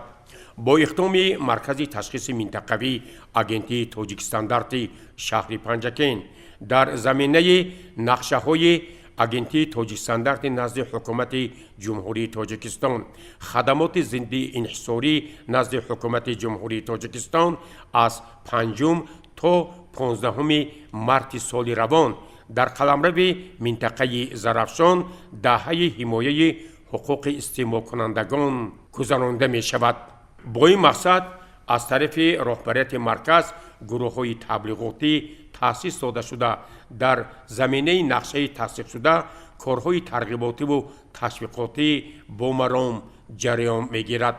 گروه تبلیغاتی مرکز در هیئت سردار شعبه به معیاردارایی تکنیکی و استانداردانی علیشیر نور محمدوف، مدیر بخش ناظرات سودا امانقلوف شاکر در مغازه‌های تجارتی با صاحبکاران، فروشنده‌ها و استماع کنندگان صحبت و ملاقات‌ها انجام داده با آنها بسته‌های عیانی مواد اطلاعاتی را درباره حمایت حقوق استماع کنندگان تقدیم کردند. در همه مغازه‌هایی که در شهر پنجکین گروه تبلیغاتی فعالیت کرد بار دیگر از فروشنده‌ها دعوت به عمل آورده شد که آنها باید حقوق‌های استعمال کنندگان را حمایت نمایند. قانون‌های عملکننده جمهوری تاجیکستان از جمله قانون جمهوری تاجیکستان درباره حمایه حقوق استعمال کنندگان را تحت نظارت قرار دهند و باید سطح و صفت خدمت رسانی به مردم بهتر گردد. در مغازه نرگس ما با یک نفر شهروند همچون استعمال کننده مراجعت کردیم و از او خواهش کردیم که درباره فعالیت این مغازه اندیشه خودش را بیان نماید. شما خریدارن؟ بله. های مغازه هر وقت میبینید؟ بسیار میدارم. بله. صفت مولاشون چه خیلی؟ صفتشون؟ صفتای خوب ناقص. خدمت رسانی چه خیلی؟ خدمت رسانیشان هم ناقص. من شما استعمال کننده کو؟ بله. چه خیلی همین حقوقتان یکان خیلی و کمبودی دوران ندارن یکان خیلی و محصولات بی صفت دادن ندادن؟ حالا چیزی که گرفتن ناقص. صفتش خوب؟ بله. شما روزی می؟ ما روزی. ما روزی هستیم. خود امیه بسیار چیز میگیرید؟ کجا زندگی میکنید؟ ما جامعات خورمیم. بسیار نه. از این مغازه اصلا خریدار بسیار میکنید؟ میدارم. بله. سلامت باشید، سلامت باشید. همینطور در مغازه های سوق، سمیه و دیگر مغازه های شهر پنجکین گروه تبلیغاتی با صاحبکاران، فروشنده ها و شهروندان صحبت خیلی صمیمی انجام دادند. با آنها موادهای اطلاعاتی و ورقه بوکلت ها وابسته به حمایه حقوق استعمال کنندگان تقدیم گردید. در مغازه سمیه یکی از فروشنده ها با ما اطلاع داد که آنها همیشه حقوق استعمال کنندگان را حمایه میکنند. هیچگاه برای استعمال کنندگان محصولات خوراکواری غیر استانداردی پیشنهاد نمی شود. چند سال بزرگ کار میکنید؟ 8 سال بود. 8 سال شده؟ همه شما حقوق استعمال کننده میدونید تو می؟ البته از مدلاتش نگاه میکنیم که صفتش خیلی خیلی؟ ما خریدارو با نمایش میدیم که ولی صفتش همین باید چند سال برامدگی باید میگوییم. یعنی همش در مغازه شما محصولات کهنه نمیفروشن؟ نه نمیفروشن. مدلاتش نگاه میکنیم برمیگردونیم. برمیگردونید؟ برمیگردونیم دارو میبیم با اونو فهمونده میکنیم. درباره ما کدوم چیز معقول باشون کدومش در کار ما یافته میکنیم. بله بله. هر زمان اصلا هر زمان کار آموزشی فهمونده کرده میرن که اگر که با کارمندای تاجیکستان همکاری دارید تو؟ البته هر وقت میبینم میفهمونم. همینطور ضمن صحبت با فروشنده های گوشت و دیگر مغازه دکان ها مدیران شعبه و بخش های مرکز تشخیص منطقوی اگنتی تاجیکستان در شهر پنجکین از آنها احترامانه خواهش کردند که باید حمایه حقوق استعمال کنندگان در محور فعالیت آنها باشد و همیشه برای تامین شهروندان با مال و محصولات خوشصفت جهد و جدل نمایند. زیرا امروز یکی از طلبات اساسی قانون‌های عملکننده جمهوری تاجیکستان تامین استعمال کنندگان با مال و محصولات خوشصفت و با طلبات استانداردهای دولتی مطابق می باشد. فعالیت گروه تبلیغاتی مرکز تشخیص منطقوی اگنتی تاجیکستان تا 14 مارس سال روان در دایره دهه حمایه حقوق استعمال کنندگان ادامه می یابد.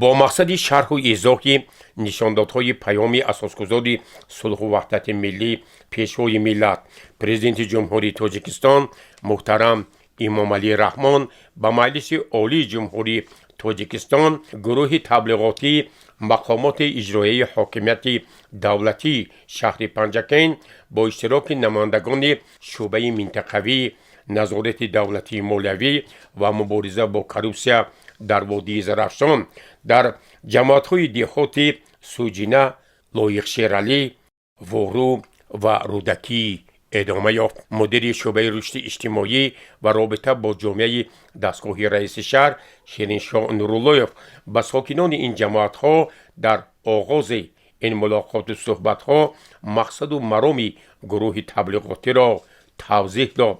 او اظهار نمود که مقصد و مرام اساسی ما این پیش از همه ترغیب و تشویق، آموزش و مورد عمل قرار دادن نشاندادهای پیام پیشوای معظم ملت پرزیدنت جمهوری تاجیکستان محترم امامعلی رحمان همچون برنامه رشد امروز و آینده تاجیکستان می باشد. نمایندگان شعبه منطقوی اگنتی نظارت دولتی مالیوی و مبارزه با کروپسیا در وادی زرافشان میرزازاده الهام‌الدین، مقصودزاده محمد محمود ضمن سخنرانی‌های خویش به ساکنان جماعت‌های مذکور پیش از همه اهمیت پیام نوبتی پیشوای معظم ملت را شرح و ایضاح دادند. تاکید شد که پیشوای تاجیکان محترم امامعلی رحمان در زمینه پیام نوبتی خویش پیش از همه مردم را به کارهای آبادانی و سازندگی، رشد تمام ساختهای خلق و همزمان بلند برداشتن معرفت حقوقی هدایت کردند. زیرا امروز مورد آن رسیده است که هر یک فردی تاجیکستان باید وطن خود را دوست دارد، برای خدمت در صف قوه‌های مسلح کشور همیشه آماده باشد. زیرکی سیاسی را هیچگاه از دست دادن ممکن نیست. امروز مورد آن رسیده است که در سمت مبارزه علیه ظهورات نامطلوب از جمله اکستریمیسم، تروریسم و بیگانه پرستی همه قشرهای جامعه سهم شایسته خود را گذارند. در این ملاقات و صحبت‌ها از رئیسان جماعت‌های دیهات، فعالان و ساکنان این جماعت‌ها دعوت شد که آنها باید کارهای ترغیباتی و تشویقاتی را منتظم ادامه دهند، زیرا به همگان معلوم است که اوضاع جهان امروز خیلی مرکب است و مردم باید احساس نمایند که هیچگاه به ترغیبات بیگانگان فریفته نشوند. فرزندان خود را در روحیه دوست داشتن وطن تاجیکستان عزیز تعلیم و تربیت دهند، زیرا در پیام نوبتی پیشوای معظم ملت برای فراهم آوردن شرایط‌های مساعد به مردم کشور از جمله برآورد برداشتن معاش، کمک پولی‌ها و نفقه پولی‌ها از 1 سپتامبر سال 2025 پیشوای معظم ملت فرمان خویش را به انتشار رسانیدند و این غمخواری نوبتی ما را وادار می سازد که همیشه در اطراف پیشوای تاجیکان متحد باشیم و در تطبیق نشاندادهای پیام نوبتی اساسگذار صلح و وحدت ملی پیشوای ملت پرزیدنت کشور محترم امامعلی رحمان سهم ارزنده خود را گذاریم. واقعا اشتراکچیان این ملاقات و صحبت‌ها راهبران، ساکنان جماعت‌های دیهات سوجینه، لایق شیرعلی، وورو و رودکی برای تشکیل و برگزاری این ملاقات و صحبت‌های خیلی پرمحتوا به رهبریت مقامات اجرایی محلی حاکمیت دولتی شهر پنجکین، شعبه منطقوی اگنتی نظارت دولتی مالیوی و مبارزه با کروپسیا در وادی زرافشان عرض سپاس کردند و تاکید کردند که آنها نیز در راه آموزش و عملی ساختن نشاندادهای پیام پیشوای ملت پرزیدنت جمهوری تاجیکستان همه طرفه مساعدت میکنند. گزارش عباس همراساده و شهباز قربانوف.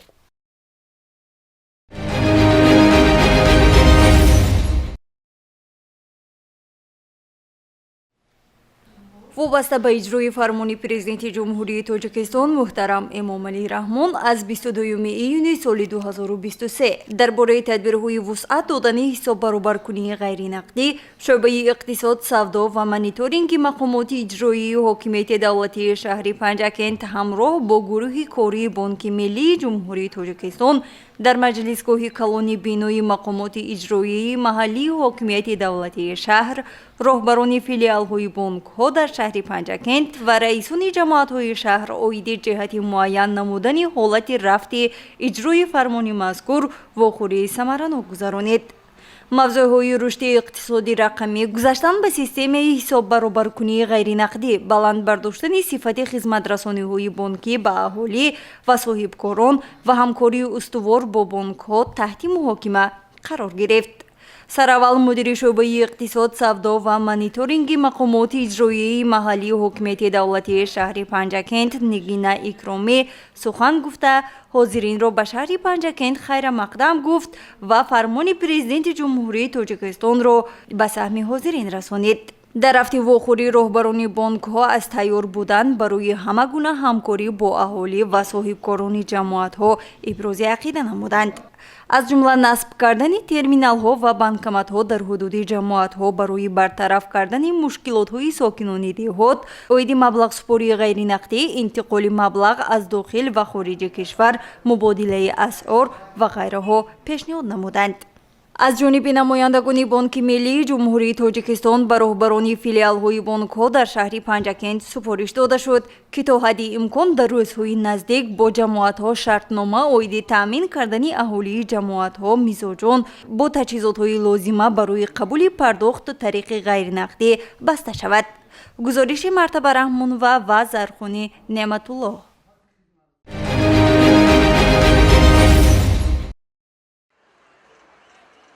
ҳар сол бо оғоз ёфтани моҳи шарифи Рамазон дар бозорҳо нархи маҳсулоти хӯрокворӣ боло меравад ва шикояти харидорон бештар мегардад.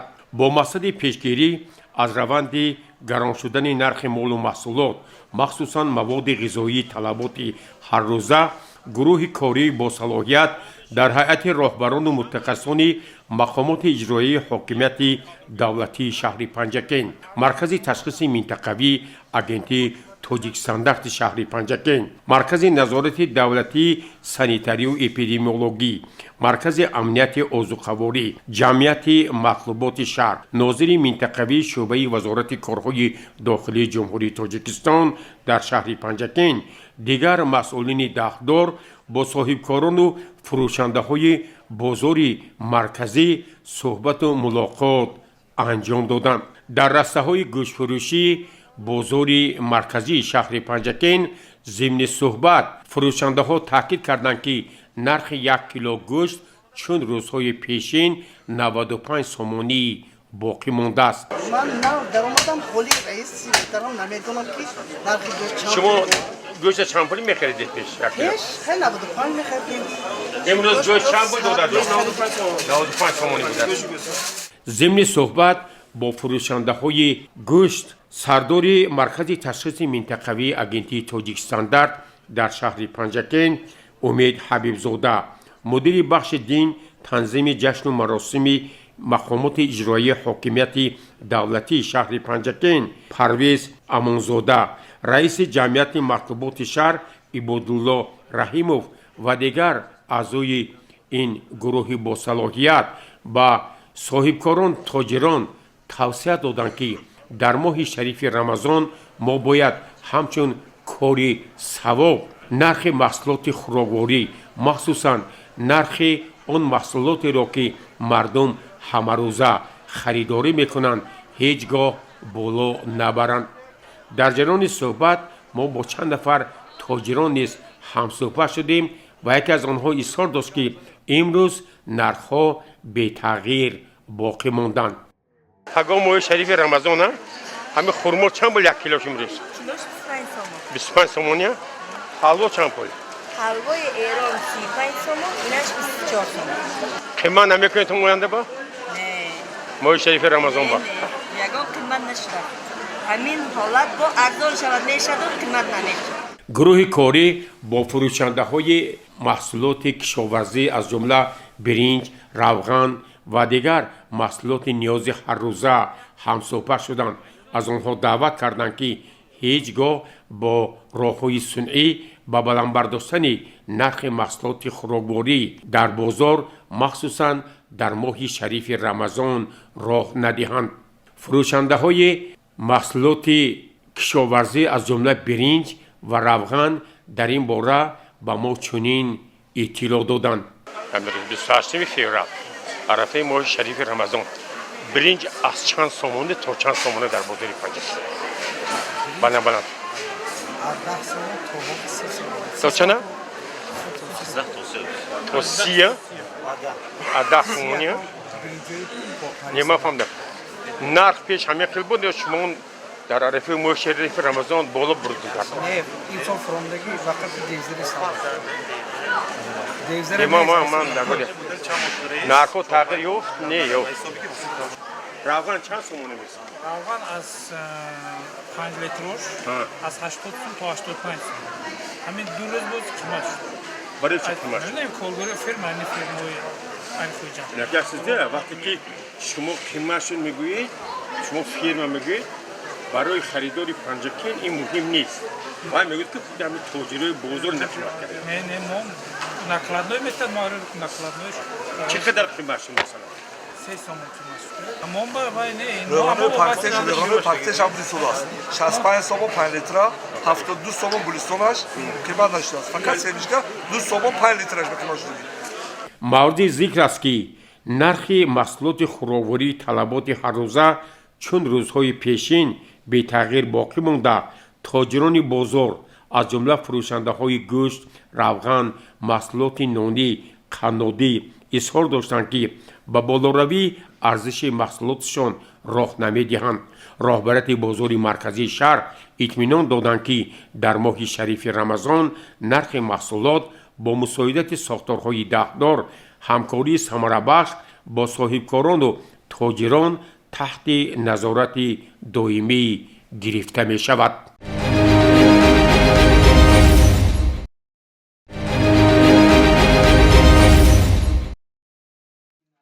در سال نوی تحصیلی 2025 برای خطی اختصاص‌های مؤسسه دولتی کالج طب شهری پنجکент 2 اختصاصی نو وارد می‌گردد.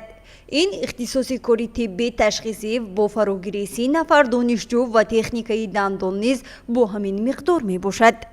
در سال جاری 68 نفر دانشجویان کالج طبی با جای کار تامین کرده شدند. چنین اطلاع داده شد در نشست مطبوعاتی با روزنامه‌نگاران که در آن دیرکتور مؤسسه دولتی کالج آموزگاری شهری پنجکent شادی و زینوره، سروری لیسه کسبی تکنیکی رحمانوف جسور و جانشین سروری مؤسسه دولتی کالج طبی شهر خسرو مقصودوف اشتراک داشتند. در نشست مطبوعاتی وابسته به فعالیت تعلیمی آماده کردن متخصصان تکمیل سطح و صفت برنامه‌های آموزشی از روی جنبسته سال 2024 و نقشه ها برای سالهای تحصیلی 2025-2026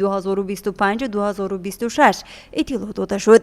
به سوالهای خبرنگاران پاسخ گفته همزمان نقشه و وظیفه‌های نوبتی پهلوهای گوناگون حل مشکلات را نیک بینانه شرح و ایضاح دادند. در لیسه کسبی تکنیکی 9 اختصاص با 28 نامگوی هنرها فعالیت دارد که در سال خوانش 2024 118 نفر دانشجو این مؤسسه را ختم نمودند. گفته شد که 611 نفر دانشجو امروزها در مؤسسه دولتی کالج آموزگاری تحصیل می نمایند. سال 2024 باشد 172 نفر این مؤسسه را ختم کردند. در مؤسسه های بالا ذکر گیرندگان استیپندیه ها کم نیستند. ضمن نشست مطبوعاتی به روزنامه‌نگاران اطلاع داده شد که در مؤسسه دولتی کالج طبی زیاده از 400 نفر استیپندیه میگیرند. راهبران مؤسسه‌های مذکور از اشتراک دانشجویان در آزمون و المپیادها با خوشنودی سخن گفته با باوری اظهار داشتند که در سال روان نیز دانشجویانی که برای اشتراک در آزمون‌ها آمادگی دیده ایستادند حتما صاحب جای‌های نمایان خواهند گردید. گزارش مرتبه رحمان و شهباز قربانوف.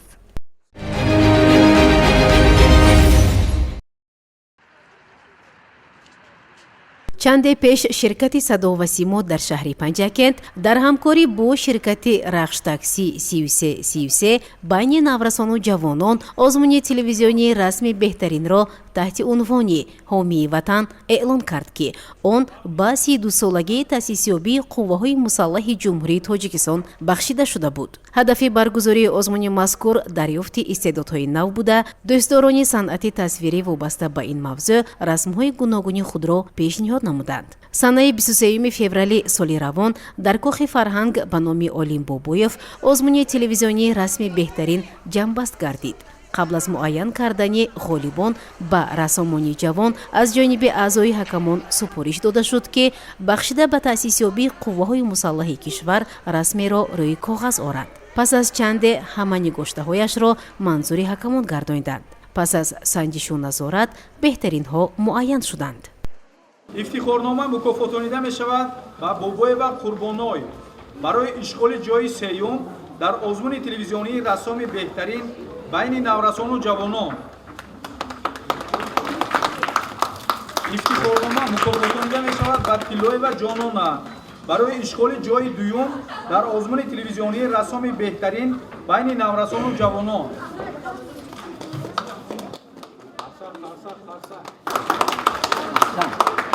ифтихорнома мукофотонида мешавад ба Валиев Мақсудҷон барои ишғоли ҷойи якум дар озмуни телевизионии рассоми беҳтарин байни наврасону ҷавонон.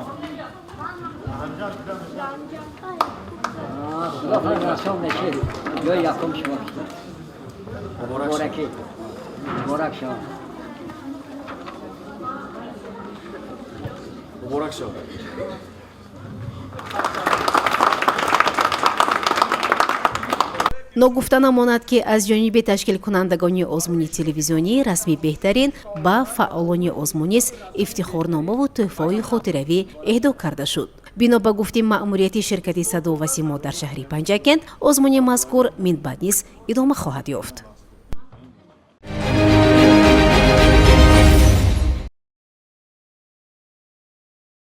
дар толори беморхонаи марказии шаҳри Панҷакент бо иштироки муовини сардори риёсати тандурустии вилояти Суғд Ҳоҷибоев Маъруф, муовини раиси шаҳри Панҷакент Парвина Нақибӣ, фаъолияти муассисаҳои тиббии шаҳру деҳоти Панҷакент дар соли 2024 натиҷабардорӣ гардид.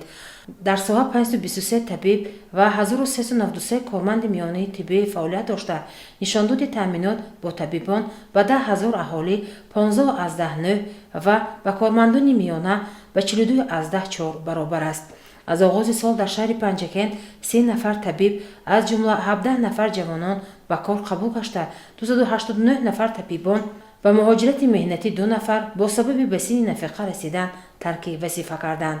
дар заминаи шӯъбаи донишкадаи таҳсилоти баъди дипломии кормандони соҳаи тандурустии ҷумҳурии Тоҷикистон дар шаҳри Хуҷанд ва маркази таълимию клиникии тиббии олавии шаҳрӣ дар даври нақшавӣ ва ғайринақшавӣ аз такмили ихтисос 202 нафар табибон ва 183 нафар кормандони миёнаи тиб гузашта давраи ихтисосгириро хатм намуданд.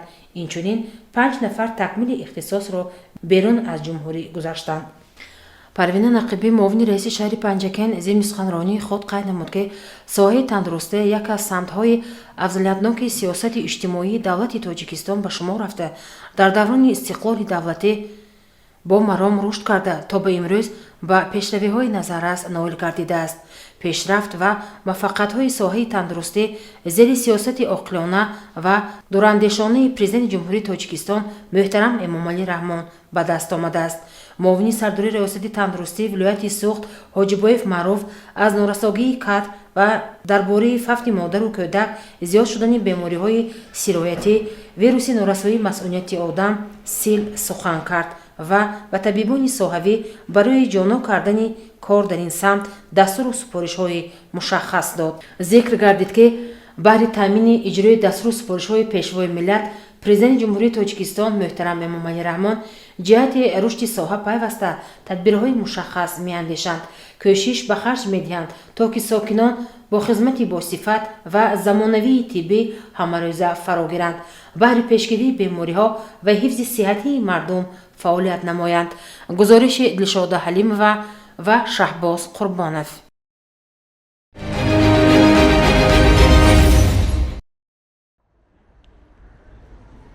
аълочи маорифи ҷумҳурии Тоҷикистон устоди варзиш Шодравон Бобоҷон Аслонов солҳои зиёд барои пешрафти варзиш дар шаҳри Панҷакент хизмат намуда, имрӯзҳо бошад теъдоди зиёди шогирдонаш корҳои неки ин шахсияти бузургро идома медиҳанд.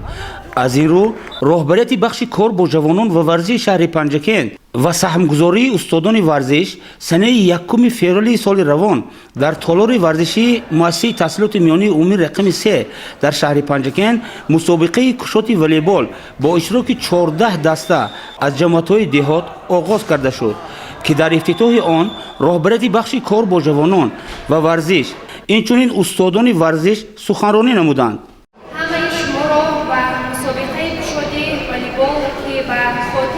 гиромидошти устоди волейбол аълочи маорифи ҷумҳурии Тоҷикистон Арслонов бобоҷон бахшида шудааст. Самимона хушомадед мегӯем ва ба ташкилкунандагони озмун ки воқеан ҳам хизматҳои устодро қадр намуданду имрӯз ба хотири сарҷамъ кардани ҳар яки шумо ин мусобиқаро ташкил ва баргузор намуда истодаанд, низ ба устодон изҳори сипос менамоем.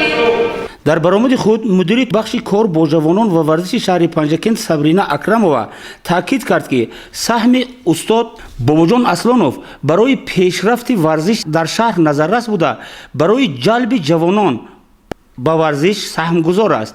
Инчунин қайд кард ки дар ҷанбаст ғолибон бо диплом ва тӯҳфаҳои бахш қадрдонӣ карда мешаванд.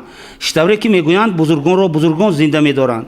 Воқеан ин иқдоми роҳбарияти бахши кор бо ҷавонон ва варзиши шаҳри Панҷакент ва устодони варзиш қобили дастгирист.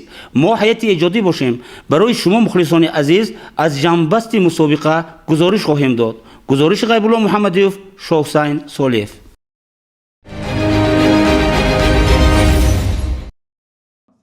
дар корхонаи давлатии фаръии хоҷагии манзилию коммуналии шаҳри Панҷакент 2 адад гармхона мавҷуд буда масоҳати умумии он 216 метри квадратиро ташкил медиҳад. дар кӯчаҳои марказии шаҳр 6 адад қуттиҳои партовҷамъкунии муваққатӣ дар амал мебошанд. бояд қайд намуд ки аз тарафи бахши кумитаи ҳифзи муҳити зисти шаҳр тариқи ройгон дар ҳудуди шаҳр 5 адад партовгоҳҳои замонавӣ сохта ба истифода дода шуд. кумитаи давлатии фаръии хоҷагии манзилию коммуналии шаҳри Панҷакент бо 6650 хоҷагӣ, 35 ташкилотҳои буҷетӣ, 290 адад корхонаҳои худмаблағгузору тиҷоратӣ шартномабандӣ кардааст. чунин иттилоъ дод муовини директор Баҳронов Дилшодҷон дар нишасти матбуотӣ бо рӯзноманигорон. нишасти мазкур дар корхонаи давлатии фаръии хоҷагии манзилию коммуналии шаҳри Панҷакент бо рӯзноманигорони васоити ахбори омма доир гардид. дар ҳафтаи нишаст рӯзноманигорон ба саолҳои худ ҷавоби мушаххас гирифтанд. оиди кабудизоркунӣ дар кӯчаҳои шаҳр гуфта шуд ки ба миқдори 1750 дона гули канна, 11500 бех гули садбарг, дарахтҳои ороишӣ ва сояафкан 1048 бех ва 264500 бех гулҳои мавсимӣ аз қабили замбарбақ, питюна, салба, катарантус, гулкарам ва виола шинонида шудааст. ба масоҳати 250 метри квадратӣ тухми алафи газон корида шудааст. инчунин 8133 дона дарахтҳо ба тартиб оварда шуданд. масоҳати 163250 метри квадратӣ кӯчаҳои шаҳр ҳамарӯза тозаву озода карда мешавад. ҷойборҳои шаҳр ҳамарӯза тоза карда мешаванд. дар фарҷоми нишаст гуфта шуд ки тозагии шаҳру деҳоти Панҷакент на танҳо ба дӯши кумитаи давлатии фаръии хоҷагии манзилию коммуналӣ буда, инчунин вазифаи ҷонии ҳар як шаҳрванди шаҳр низ ба ҳисоб меравад. аз ин лиҳоз аз ҳамаи сокинон хоҳиш карда мешавад ки барои тозагии кӯчаҳои шаҳр ва назди хонаҳои худ саҳми хешро гузоранд. гузориши Мартаба Раҳмонова ва Хаём Ҷураев.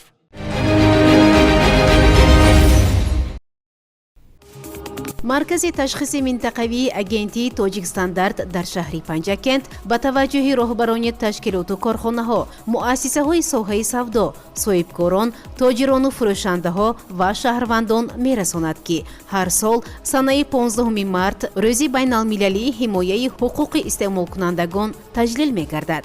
бо мақсади шарҳу эзоҳи қонунҳои стандартҳои давлатӣ вобаста ба ҳимояи ҳуқуқҳои истеъмолкунандагон бо иқдоми марказ аз санаи 5 то 15 марти соли равон даҳаи ҳимояи ҳуқуқи истеъмолкунандагон зери шиори баландбардоштани маърифати ҳуқуқии истеъмолкунанда гузаронида мешавад. бинобар ин аз шаҳрвандон эҳтиромона хоҳиш менамоем ки дар доираи чорабиниҳои зикршуда ҳангоми харидории маҳсулоти хӯрокворӣ, саролибос, пойафзол, матоъҳо, таҷҳизоти рӯзгор, бозичаҳои бачагона ва дигар молу маҳсулоти ниёзи ҳаррӯза ба сифат тамға коғаз, санаи истеҳсол, мӯҳлати истеъмолӣ ва дақиқии воситаҳои ченак диққати махсус диҳанд. харидорон бояд аз фурӯшандагон ҳуҷҷатҳо дар бораи сифати маҳсулотро ҳатман талаб намоянд ва ҳимоятгари ҳуқуқҳои истеъмолияшон бошанд. дар навбати худ соҳибкорону тоҷирон ва истеҳсолкунандагон мутобиқи қонунҳои амалкунандаи ҷумҳурии Тоҷикистон вазифадор шуданд ки ҳуқуқҳои истеъмолии шаҳрвандонро кафолат диҳанд. шаҳрвандон бояд бидонанд ки дар сурати риоя нашудани ҳуқуқҳои истеъмолияшон шахсан ба маркази ташхиси минтақавии агентии тоҷик стандарт дар шаҳри Панҷакент ба нишони хиёбони Рӯдакӣ бинои 141 ё тавассути телефонҳои 5 668 92 764 34 70 ва 92 821 72 72 муроҷиат намоянд. рақамҳои телефонро такрор мекунам: 5 668 92 764 34 70 ва 92 821 72 72. ҳамкории шумо бо тоҷик стандарт кафили ҳимояи ҳуқуқҳои истеъмолии шумост.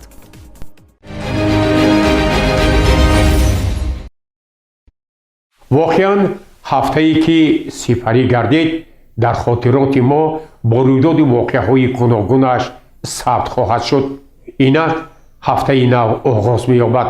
мо ба ҳамаи шумо бинандагони азизу арҷуманд дар ҳафтаи нав пеш аз ҳама тани сиҳат, хонаи обод, бахту саодат ва муваффақиятҳо дар ҳамаи ҷоддаҳои зиндагӣ орзу мекунем ва ман умед мекунам ки мардуми Панҷакенти Бостон дар роҳи татбиқи сиёсати созандаи асосгузори сулҳу ваҳдати миллӣ, пешвои миллат, президенти ҷумҳурии Тоҷикистон муҳтарам Эмомалӣ Раҳмон саҳми арзандаи хешро мегузоранд ва мо ҳамагон ҷашни фархондаи 35-мин солгарди истиқлоли давлатии ҷумҳурии Тоҷикистонро сазовор истиқбол мегирем. саломату сарбаланд бошед.